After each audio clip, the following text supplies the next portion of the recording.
Hi everyone, welcome back to CNR Studios. I'm Corey. We're downstairs in my Lego room. Today we have a very exciting video covering some really cool Brickmania kits as well as minifigures. A long-awaited return, another nice classic update, and some Korean War figs on the way. So stay tuned.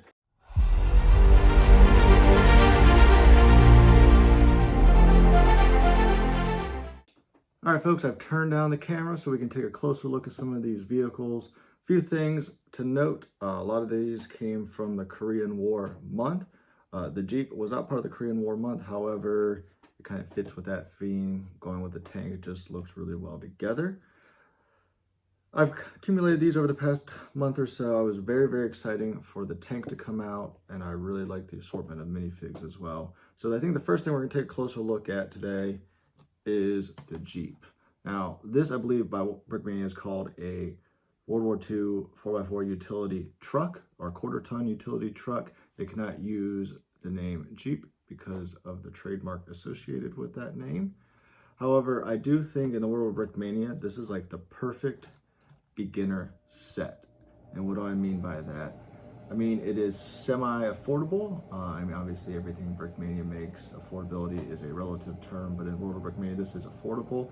It comes with printing.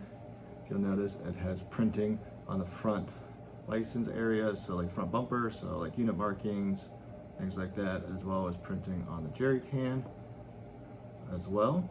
It does come with a sticker, so the big sticker right across the top there on the hood.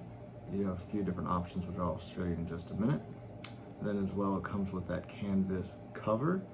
I think that looks really nice, adds some flair to the vehicle. The construction is very durable. You can roll it around, play with it. Kids can play with it. I mean, it doesn't fall apart that easily, just like the real thing. It can accommodate 3 minifigures.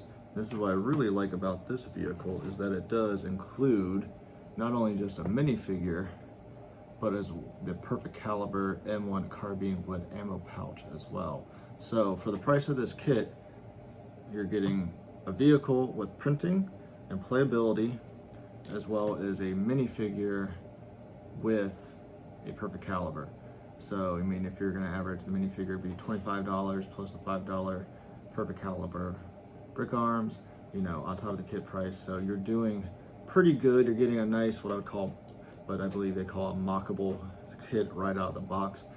You know, just a little bit of train, a couple other minifigs around. You could recreate some of your favorite scenes from World War II. I really like the detail on the minifig, especially the insignia on the side. I think it's good, and that perfect caliber just looks extremely good as well. All right, so the Jeep, highly recommend. Like I said, it does have some customization to it, so I don't know if you can, how clearly you can see that on camera. It has a sticker pack with a few three different version stickers. I put Army with the star in a circle, and his Army with just the star, no circle, and then USMC as well. It looks really good. I went with the Army one just to kind of fit some of the more other stuff I have. So highly recommend that. The build was pretty good. Nothing too difficult on it. Ironically, when you put that sticker on, it kind of helps reinforce the hood, keep it all together. Some people might complain about the putting on the canvas cover, because it does use these kind of a legal technique. I don't know if you can see where you're using the clips onto the 1x3 and 1x2 tile. Then it has a piece of flex tube held in by some brick arms U-clips, I think. And then that can be a little bit challenging. If you don't like it, you don't have to run with the canvas cover. You can take fold down simulated windshield and take these guys off, those arms holding up the canvas cover, take them off, and then just run it as an open top. So that is that model. We'll put him to the side. we're kind of just work our way over to the finale here. So then we have 3 minifigs. We have Korean War Chinese Soldier, Korean War U.S. Marine Corps version 2, and then the Korean War U.S. Army. So I'll start with the Chinese minifig. So they've talked about this a lot. The biggest thing is he's carrying a PPSH with a stick mag versus he has a pouch for a drum magazine. That could be correct, it could not be, I'm not sure. So Chinese at this time, most of their weapons and material we're using were being given to them by the Soviets. We know during World War II, Soviets' supply of their troops was very sporadic. I think the famous thing seen from Enemy at the Gates is one person was given a rifle, one person was given ammo, and you would find a rifle and or ammo on the battlefield. And I think that's kind of the case here. They were given a uniform and material, and then given a gun that doesn't necessarily match. So I think that is appropriate. I like the printing on the cap. So very much a Chinese soldier with a very Soviet-inspired uniform. This perfect caliber PPSH with stick mag. It looks really, really good. I like the detail on this one. I like how when lately they've been including a lot of brick arms, especially perfect caliber ones, with their minifigs. A lot of people have been talking about the minifig prices have definitely gone up. Part of that is some of the 3D and new printing they're doing, but also price of minifig components, and then as well to help offset a little bit, they're including the brick arms just to complete the package. So I got a couple of him. I don't have a lot of. Eventually I'll get like a T-34-85 that compare with them, but for right now I just have a standalone minifig representing the Korean side of the conflict. Next up is probably my favorite of the three. This is a Marine USMC, kind of. This is in his chosen reservoir, very, very cold part of the war. You can just see Lando really captured a very chill look to him, very cold. You have a mixture of both World War II and post-war gear. That frog skin camo, like rain gear on his backpack as well. They can use help make shelter or whatever. M1 Grand pouches is on newer webbing, as well as the kind of the crossbody mount sling for additional ammo pouches. He did not come with the brick arms, but he was priced a little bit more reasonable. I love the printing on the brick arms pot helmet. Overall, this is a really well made fig. I think the printing looks excellent. Just the way Lando's able to capture him. And then I think I got a handful of these just because I like the representation of them. I do also have an M26 Pershing that would pair well with him. And then we have the U.S. Army variant. This is a new print. Comes with a perfect caliber M1 Grand. Very similar type of webbing. Does not have the backpack or rain gear on him. Does have the canteen and pouches for clips for a M1 Grand. I'm using clips correctly in this phase. So several of him as well. I think actually only 2 of him. I really like the Marine a lot, just the look of it kind of captures probably one of the more famous instances of the war. But I think kind of what this whole video, a lot of people will be looking for is my thoughts and feelings on the M4A3D8 tank here. So this is a new design by Sergeant 8 or Nathan Parker. He kind of has been coming out all new Sherman series of tanks and American armor for about the past 8 months or so. This is a rebuild of a previous model done by Dan Siskin. If you're wondering, I have that right here. So we're gonna move this guy up a little bit and we're gonna talk about what I like, what I don't like. But first, a little bit of history about the E8. This is from the book Sherman. It's a casemate publication, which does a lot of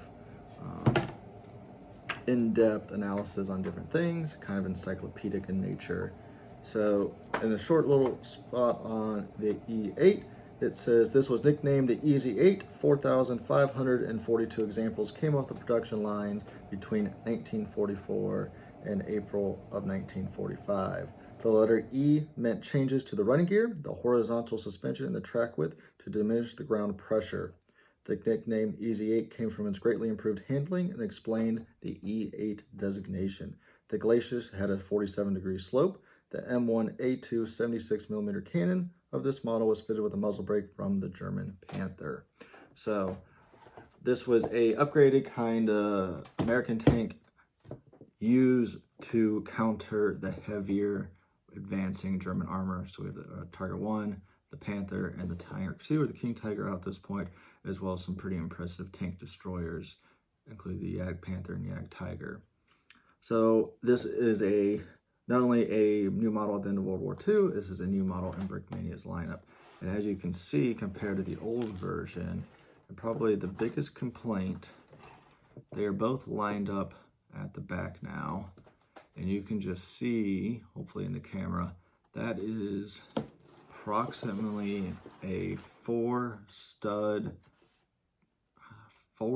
to 4 stud difference in length, and probably 1.5 to 2 stud different in width. So why is that? So Brickmania uses 1/35th scale blueprints. I know when Nathan built this version of the tank, the newest version, he printed out exact 1/35th blueprints and measured everything up to the blueprint, especially the running gear and the tread length and everything, to get it just perfect. The Dan Siska model is a very cool tank. I still love it, just especially in this Fury configuration. But I think the reason why they went this route too is because they used the Lego track link versus the Brickmania double wide track link. So that adds about a stud or so to either side in width, which you can tell on the older model is not being really used. You have this kind of 1 stud border on each side with a couple cheese slopes and other things to kind of hide it, and then it's really hidden up on the Fury version by the logs. So enough of my comparison. Well, I'll go a couple things. So the one thing about the older model is how well it rolled. It's always been really good at that. The new one, I would say, not quite as good. Sometimes it rolls better than other. It might just be stuck. There we go. So it does use 2 wheels per axle, 2-wheel running gear, I should say.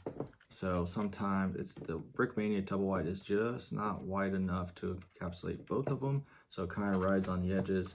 So sometimes they will get stuck and you just gotta move it around a little bit. But mostly it does roll pretty decent for Brickmania track links. The other thing about this model versus some other older Brickmania tanks, it is studs up construction, meaning the base of it has studs up versus studs down, and that gives you some pretty cool things. So let's talk about the exterior first. You'll see a Brick Arms 76mm barrel and then the Panther brake.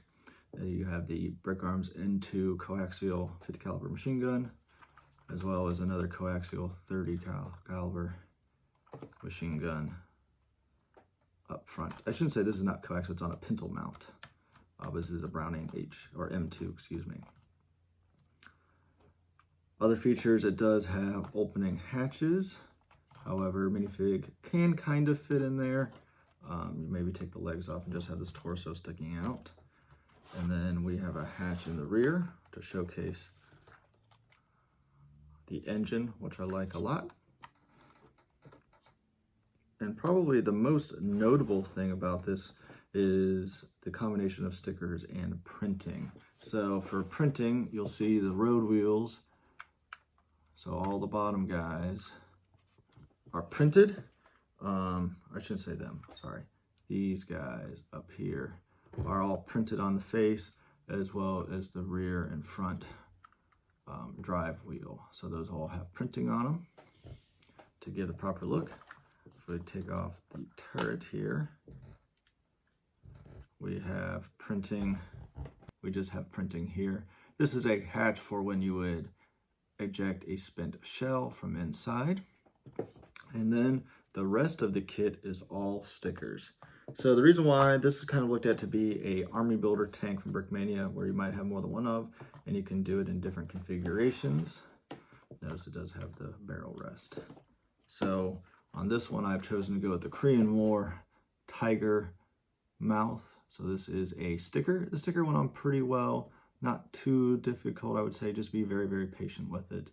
It does take a little bit of time to get some of those tight spots. And then we also have markings on each side with the stars, the tank number, and as well as the unit insignia.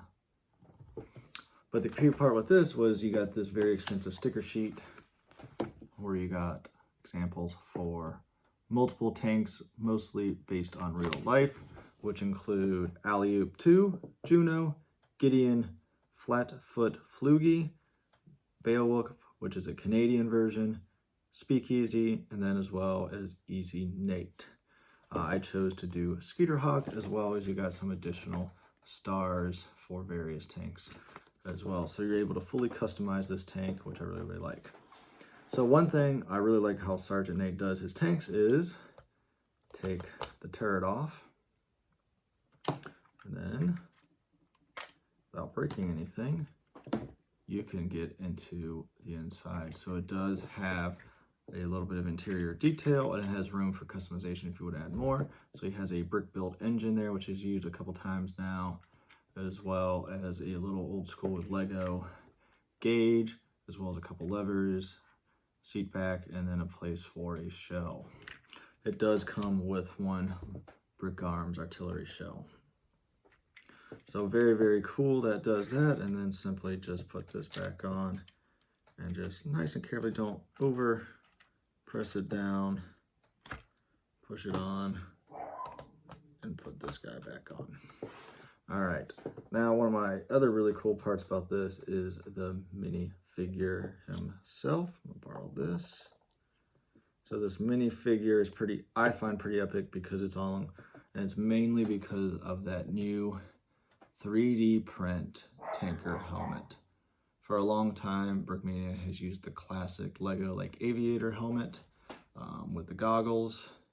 This is a much better representation, bright coloring. The figure itself is a little bit simpler. It's just supposed to be a generic tanker. He can fit kind of different Korean War or World War II, late war, definitely. But that helmet, that 3D print, cannot wait for this to be a standalone helmet and add it to a bunch of other stuff. He does have a pistol pouch on the side, and then some other just pretty simple gear. He fits very nicely in the tank. Just kind of fold his legs, set him down, you're good to go. So what do I think of this tank in general? Pros, cons, what I like and don't like about it. The build itself was a very nice build. It went together pretty well. This is kind of my favorite style of building a Brickmania tank. He starts with the hull and suspension, then goes up into, or the lower hull, or I should say the chassis, then goes up to the upper hull, and then the turret. So you're basically building it in 3 sections, which is nice. The stickers, you know, they're fine. It would have been really, really expensive. I mean, Brickmania is already expensive. This would have probably added, I don't know, another $40 or $50 or more to have this whole front printed, and as well as that would have really limited their capacity to do other things at this time as well. These tanks, the Sherman line of tanks, kind of like in real life, was always supposed to be meant to be a more economical line from Brickmania, right? They were supposed to be one of the most iconic vehicles of the war that anyone that's into Brickmania can likely possess. So I'm fine with the stickers. Would I rather be print? Yes, but I understand there is a cost restraint, and Brickmania is trying to, especially this vehicle, get in the hands of more people. The only build, you know, sometimes if you press too hard when you're putting the hull back on, these guys will punch down. You need to kind of reconnect them. And then sometimes if you press too hard, the running gear for the tracks is just held on by a couple studs, So sometimes you put too much pressure on the outside, they will come off. One thing, I did make a pretty big error while I was building this. So I was building it and I got to the end, I had all these pieces left. And I was having a lot of difficulty putting on the running gear. Well, it's a bit of a repetitive process, and somehow during it I missed an additional stud. So a 1x1 round stud with a hole through it. Totally missed it, and then it threw off everything at the very end. I'm like, oh crap. So just pay attention. I was doing this a little later at night, so I was probably tired and just missed it. Overall, there we go. Now you can see it roll pretty well. Overall, it's probably between this one and Nate's M4A1 as my favorite tank now in my collection. He also has the M46 that came out as well, which is we have the M4A3E8, the M26 Pershing, and then the M46, which is an upgrade over the M26. So I'm very excited at some point to get that model. I know Brickmania just had their buy two, get a third kit free. So unfortunately I did not get it at this point because there was some other stuff that I knew were about to retire that I wanted to get, but just have to save up to get it, I guess. But I really like this tank. It goes well in my collection. I will still always have a love for the older version because of the Fury, because I have the Tiger 1 through 1, though I am excited to see them at some point maybe come out with an upgraded kit for over here. I think that would be really cool. Will it happen? Will it not? I'm not sure. But I can say as of now, I do really like this older model as well, and I'm glad to actually have both of them in my collection, as well as all the others. All right, everyone, thanks for making it to the end of the video. If you enjoyed what you saw, liked it, have criticisms, like, comment, subscribe. Please leave comments, give me some feedback. I want to know if you guys are liking this video. Like I said, in the past, I'm not a camera person. I've never been into videography or anything, so I did upgrade myself a tripod instead of using a ladder to hold the camera. So that's always a plus. But I really wanted to go to this and talk, because I think it's important to talk about some of these kits because they are very expensive, and know whether or not you're getting money's worth out of it. In this case, these that I have right here, I do think are worth it. For Brickmania kits, like I said, this is one of my favorite tanks now in my collection. There are definitely some ones I don't like that I have. However, this one I really like. I love the little Jeep as well, and this collection of minifigures are just spot on. So otherwise, y'all have a great day, and we'll see you on the next one.